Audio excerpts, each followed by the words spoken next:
Hello everyone. हमारे YouTube channel mathematical गुरु में आपका स्वागत है। आज हम आपको लेकर आए हैं class 9th NCERT mathematics chapter number first है, अध्याय फर्स्ट, संख्या पद्धति। संख्या पद्धति के बारे में आज हम आपसे डिस्कस करेंगे। देखते हैं संख्या पद्धति क्या होती है, इनकी हमें ज़रूरत क्यों पड़ी। तो इनकी ज़रूरत हमें इसलिए पड़ी क्योंकि संख्याओं को क्रम से लगाने के लिए हमें एक पद्धति की ज़रूरत पड़ी, उसे ही हम संख्या पद्धति कहते हैं। संख्या हमारी होती क्या है बेसिकली, तो संख्याएं होती हैं हमें जो हम गणना करते हैं।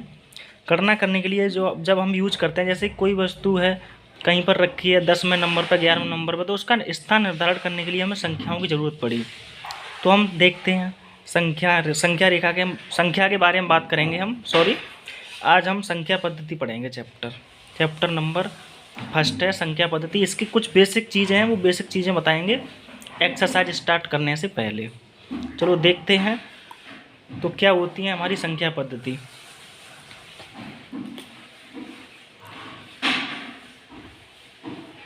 इसका ये आज लेकर चल रहे हैं, बेसिकली यही चलेगा इसमें। अभी पार्ट 1 पार्ट 2 तो बाद में आएगा। तो हमारा है संख्या पद्धति। संख्या पद्धति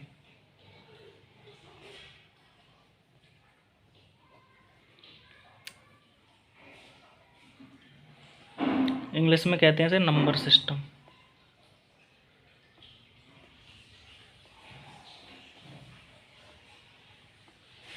नाइन्थ क्लास का ये फर्स्ट चैप्टर ही है और यहाँ से इसे स्टार्ट करेंगे। हमें पहले संख्या पद्धति के बारे में पता होना चाहिए, संख्याएं क्या होती हैं। हम अपने चैनल का नाम भी डाल देते हैं, हैशटैग मैथमेटिकल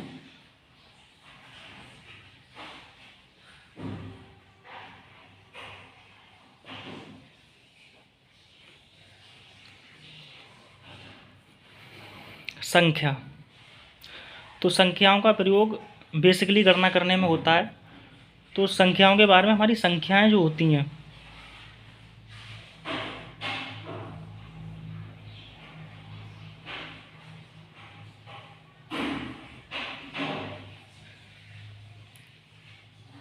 टू टाइप्स की होती हैं।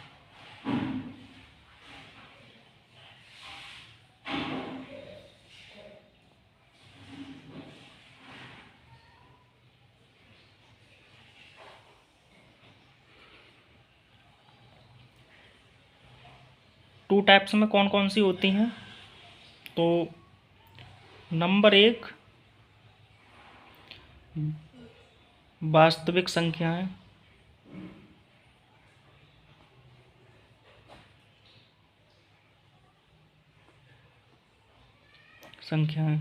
और नंबर 2 काल्पनिक संख्याएं।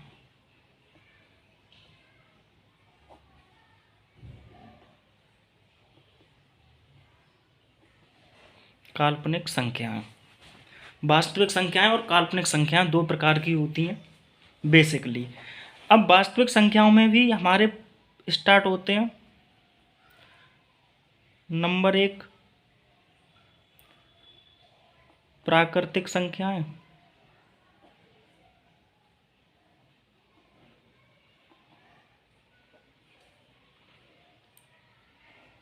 नंबर 2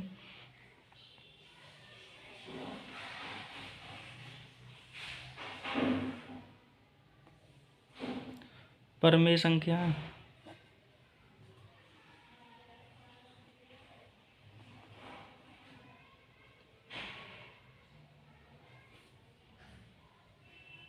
नंबर 4 परमेय संख्याएं हो गई। पूर्ण संख्याएं,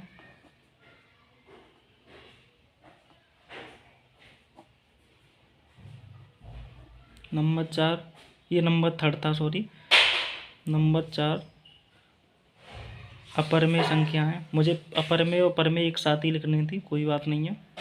अपरमेय संख्याएं।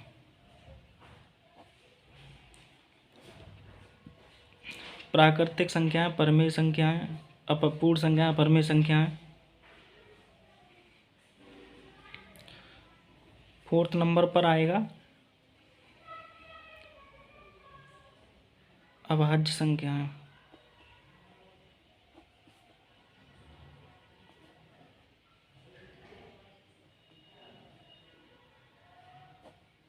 अभाज्य संख्याएं। 6 नंबर पर भाज्य संख्याएं।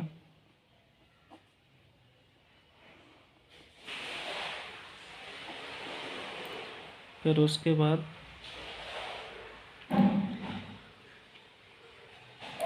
हमारी परमेय हो गई, अपरमेय हो गई, पूर्ण हो गई, भाज्य, अभाज्य, प्राकृतिक संख्या, परमेय संख्याएं, पूर्ण संख्याएं, परमेय, अपरमेय, अभाज्य और भाज्य, सम और विषम।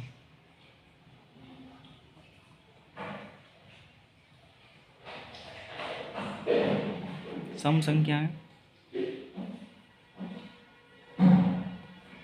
और विषम संख्याएं।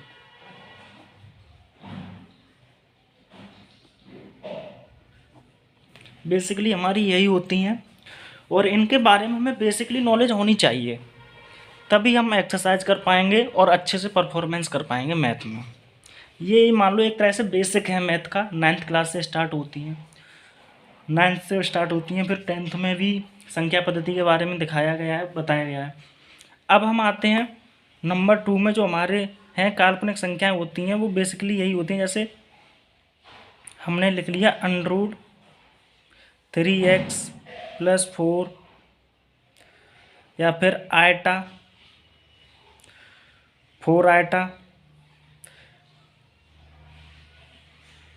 √ में आयटा माइनस के आयटा +3, इस तरह से ये हमारी काल्पनिक संख्याएं होती हैं। ठीक है,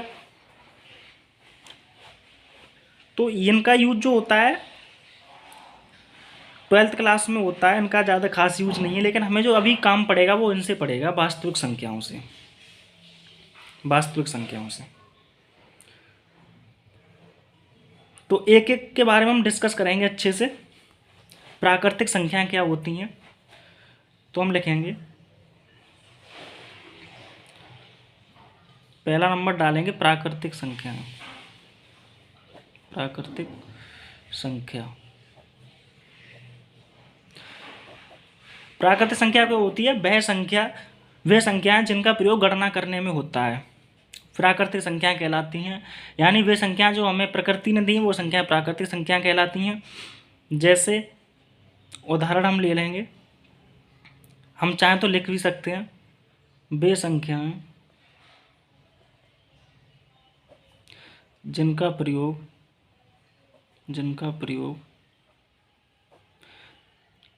गणना करने में किया जाता है, जिनका प्रयोग गणना करने में किया जाता है।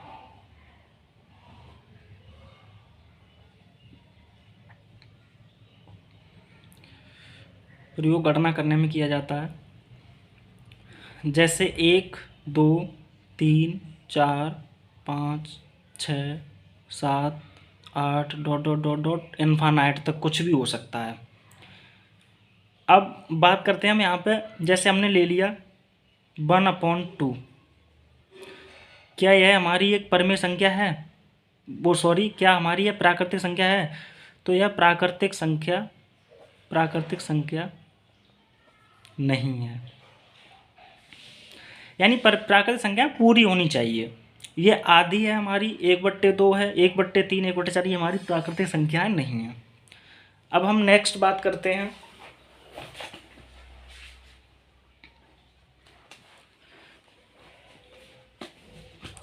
परमेय संख्या पर। परमेय संख्या क्या होती हैं? परमेय संख्या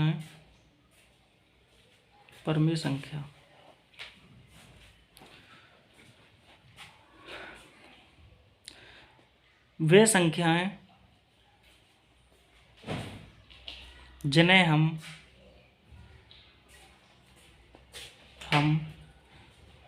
P/2 क्यू के रूप में लिख सकते हैं, पी अपॉन क्यू के रूप में लिख सकते हैं, जिन्हें हम पी अपॉन क्यू के रूप में लिख सकते हैं।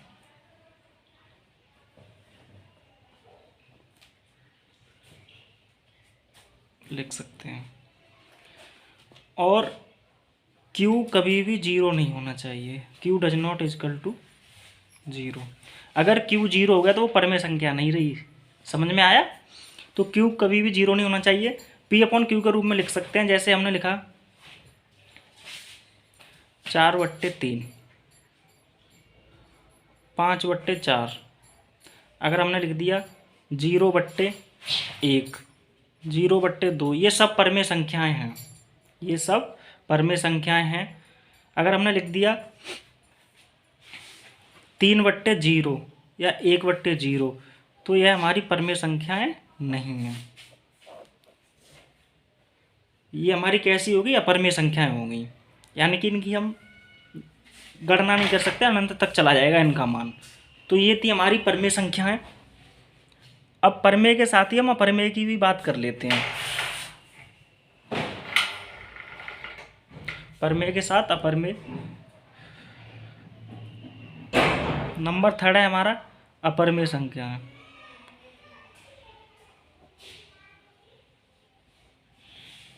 अपरमेय संख्या तो वे संख्या हैं जिन्हें हम पी अपॉन क्यू के रूप में नहीं लिख सकते हैं, जिन्हें हम पी अपॉन क्यू के रूप में नहीं लिख पाएंगे। ठीक है, जिन्हें हम पी अपॉन क्यू के रूप में नहीं लिख पाएंगे, वो हमारी अपरमेय संख्या कहलाती हैं। जैसे हमने लिख लिया 3 + √2, तो ये हमारी एक अपरमेय संख्या है।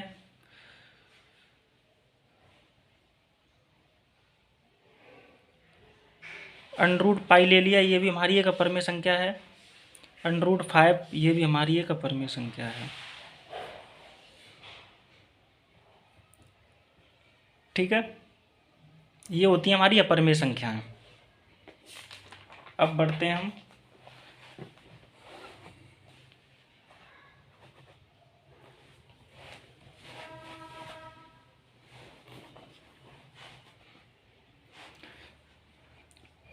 पूर्ण संख्याओं पर आते हैं।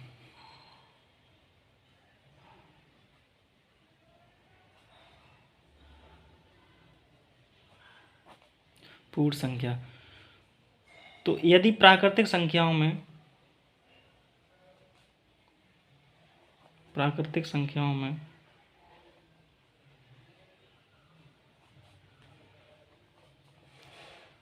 0 भी सम्मिलित कर लिया जाए, मैं 0 भी सम्मिलित कर लिया जाए,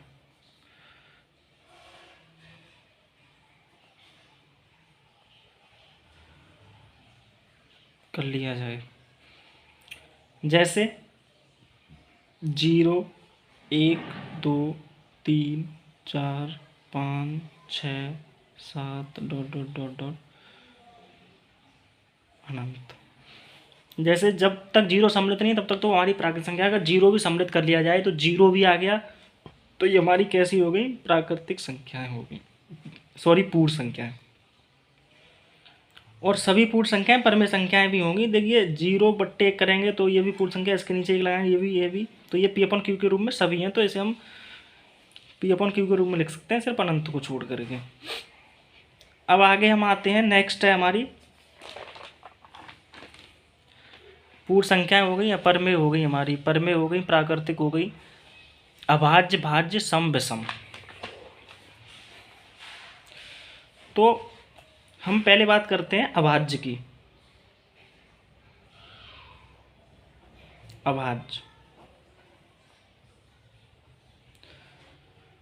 अभाज्य क्या होती हैं?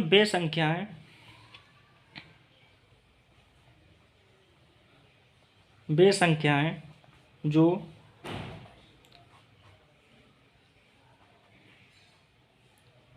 एक या स्वयं स्वयं के अलावा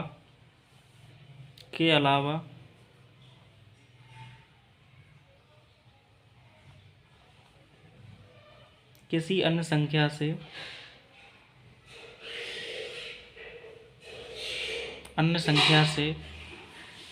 विभाजित ना हो। वे संख्याएं जो एक या स्वयं के अलावा किसी अन्य संख्या से विभाजित ना हो। जैसे हम सबसे छोटी हम लेंगे दो सम संख्या भी होती है और अभाज्य संख्या भी होती है। फिर हम लेंगे, देखिए, दो या तो सिर्फ एक से कट रही है और या फिर स्वयं से कटेगी। ये दो एक से भी कट रही है और स्वयं से भी कट जाएगी, ठीक है। तो हमने दो ले लिया, उसके बाद हम लेंगे 3, फिर 5, फिर 7, फिर 9 नहीं आएगा, 9 विषम है, 11, 11 के बाद 13, 13 के बाद 17, 17 के बाद 19, 19 के बाद 23, 23 के बाद सीधे हमारी 29 आएगी। इस तरह से, यानी जो संख्याएं स्वयं या एक के अलावा किसी अन्य संख्या से नहीं कटती हैं वो संख्याएं अभाज्य संख्याएं कहलाती हैं। 1 से लेकर 100 तक हमारी 25 अभाज्य संख्याएं होती हैं। अब देखिए, इसमें जैसे 7 है तो 7 या तो 7 से कटेगी एक बार, या फिर 7 1 से कटेगी 7 बार, ठीक है। हम लिखेंगे यहाँ पर 2 सबसे छोटी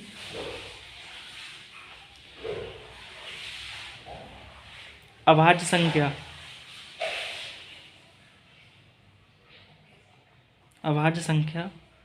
है तथा यह विषम भी है,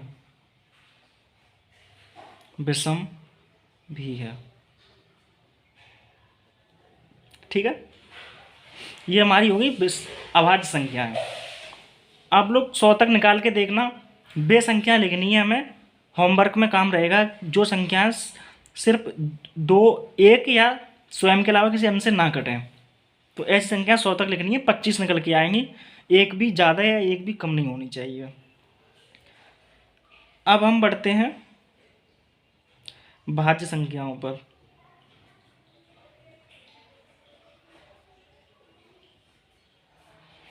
सॉरी, मैंने संख्याओं लिख दी है। भाज्य संख्या क्या होगी?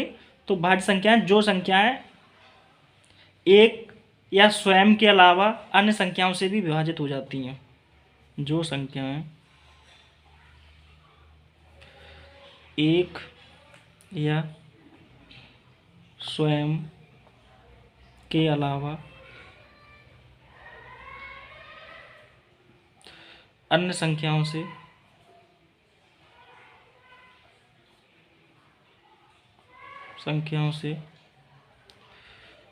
विभाजित हो जाती है।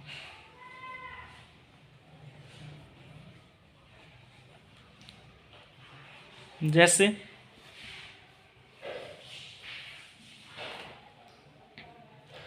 4 ले लिया हमने, 4 2 से भी कट रहा है, 4 से भी कट रहा है, 1 से भी कट रहा है, यानी स्वयं से भी कट रही है, अन्य संख्या से भी कट रही है और 1 से भी कट रही है।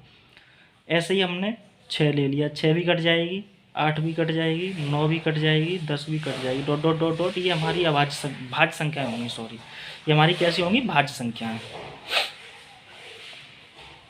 भाज्य हो गई, अभाज्य हो गई। अब हमारी बची है सम और विषम, 2 बची हैं लास्ट की। पहली है हमारी, ये नंबर कौन सा है ये देखते हैं, 7 नंबर।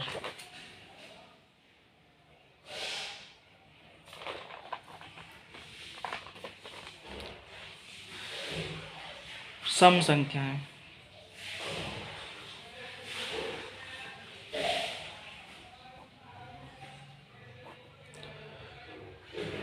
सम संख्याएं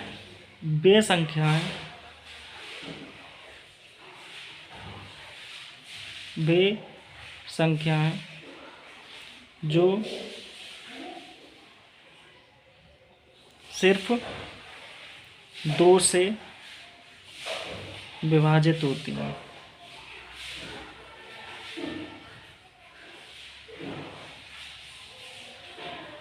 वे संख्याएं जो सिर्फ 2 से विभाजित होती हैं, जैसे सबसे पहले तो 2 ही आ जाएगा, 4, 6, 8, 10, 12, 14, 16।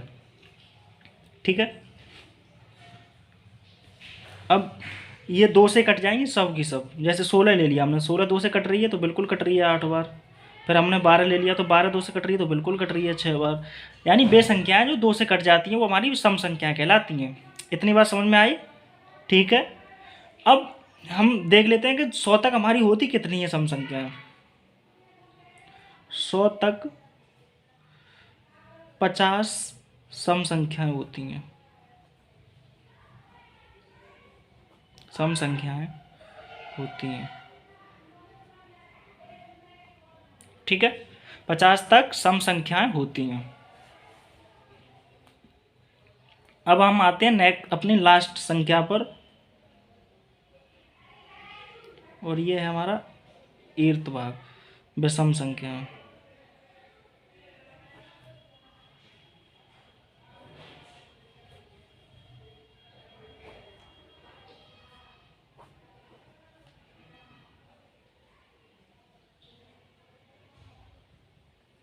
विषम संख्याएं वे संख्याएं जो 2 से विभाजित ना हो,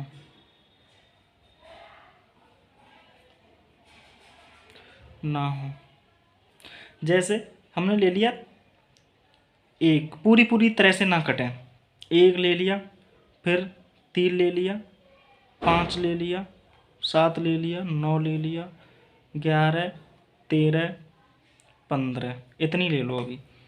तो जैसे हम अगर 5 उठाते हैं, 5 में 2 का भाग जा रहा है, पूरा पूरा नहीं जा रहा है, शेष नहीं बचना चाहिए, ना ही पॉइंट में होना चाहिए, इसका ये रूल होता है। तो ये हमारी ये नहीं कट रहा है, इससे 2 से नहीं कट रहा है ये, तो ये हमारी सब विषम संख्याएं होंगी। तो हमने आज इसमें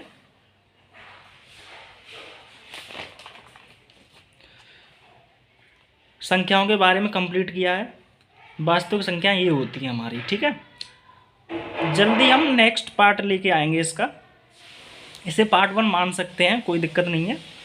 और ये मैथ संख्या पद्धति जो था और एक्सरसाइज तो अभी स्टार्ट हुई नहीं है, अभी इसका बेसिक बताया है, 9th क्लास की NCERT है। सो गाइस, आज के लिए हम इतना ही रखते हैं। इनको अच्छे से आप तैयार करना और वीडियो को दोस्तों में शेयर करना, और वीडियो को पूरी देखोगे तभी कुछ समझ में आएगा। और ज़्यादा से ज़्यादा शेयर करें, सब्सक्राइब करें, लाइक करें और कमेंट करें। Thank you so much.